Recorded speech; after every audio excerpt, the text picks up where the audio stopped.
All right, guys, off script here. First of all, thank you for my friends and family who are here.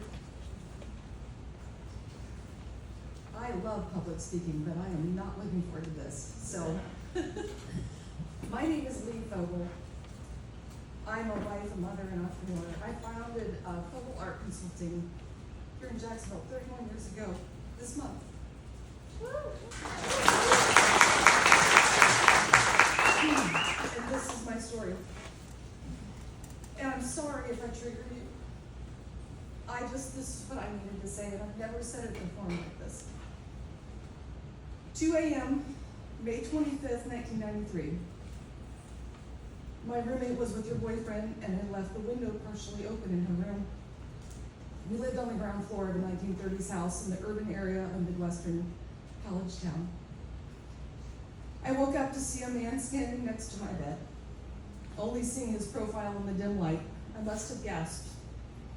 He immediately was on me. He took the pillowcase off and put it over my head and tied it down, and I had lost the one sense that I live by, my vision. I remember I immediately went into my head of control yourself, only you are going to witness what is about to happen. So pay attention. You guys that know me know this, I'm a bit of a control freak.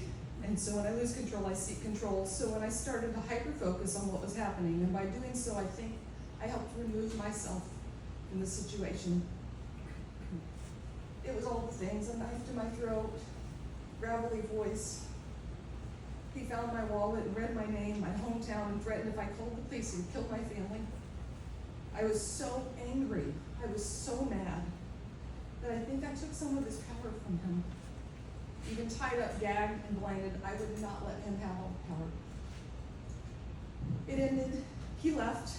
I counted to 100 to make sure he was really gone before freeing myself and running up to the roommates on the second floor and telling them to call the police. And then calling Brian, that my boyfriend, now my husband, and telling him what had happened. His screams and cries were when I broke. The anguish he felt made it real. He was 8 hours from me, but his parents were an hour away, and I asked them to have them come meet me, knowing they were taking me to the hospital.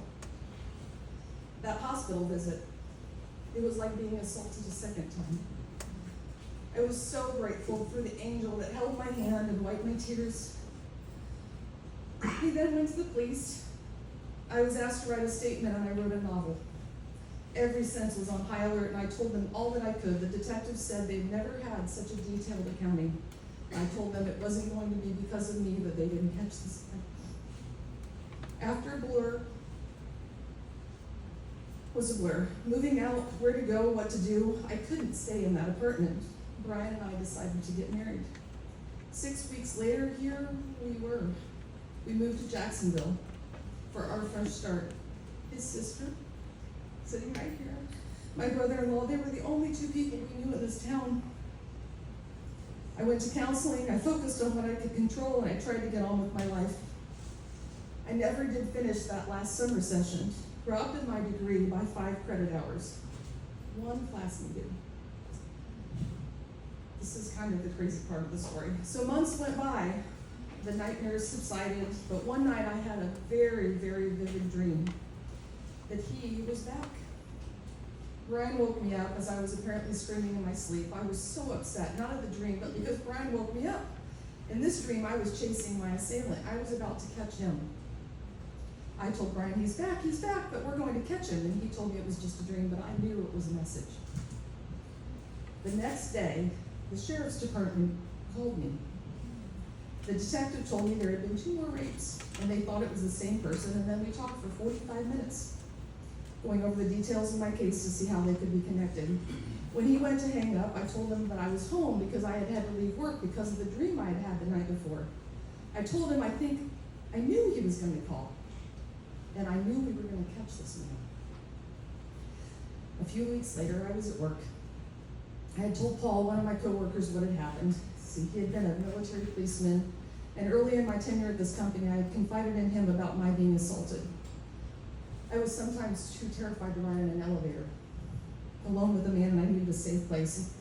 Paul asked me if I'd heard back from the police on the status of the case. I hadn't. I figured they would let me know. He said, "Use my office. Why don't you call them?" When I called and asked how things were progressing with the most recent assaults, the detectives were shocked. There hadn't been any new assaults. They had never called me. And I realized then that my phone conversation had been my assailant. There are no words to share the horror that I felt, that we felt. He had found me, even with a new name, a new city, a new life. And then the phone calls started coming, whispering hints that he was watching me. He knew my comings and goings. Guys, I was so mad. The next months were a blur, and I don't have time to tell you this whole story. I swear I need to write a screenplay because I think I could make a lot of money on Lifetime one day. But suffice it to say, I fought back. I played the system. I learned how to be vocal. I learned politics. I engaged the help of family, friends, and their extended community. This fight extended from Jacksonville, back to Indiana, to Michigan, North Carolina, Iowa, and ultimately the tiny town of Crete, Nebraska, population 7,500, where my assailant, knowing we were on to him, had fled and was literally camping out, waiting for the 3-year statute of limitations to expire. But my father, powerless to help his daughter through this entire ordeal, my father knew one person in the entire state of Nebraska, and he was in Crete, Nebraska, and he was a policeman. So now, this was not just a story. Through divine intervention, the universe, however you want to see it, what had been a request to serve a warrant now became personal. Those officers waited for him, and now he knew that the last words that I told him were true. This time we were going to catch him.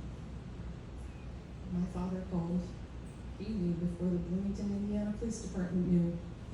I'll never forget, I picked up the phone and Dad just said, "It's over, he killed himself." So for me, trauma remains. It's always been a struggle on some fronts, but I keep working through it. Here's the thriving part. Remember, it's thriving, thriving. I became an entrepreneur in part because I didn't have my degree.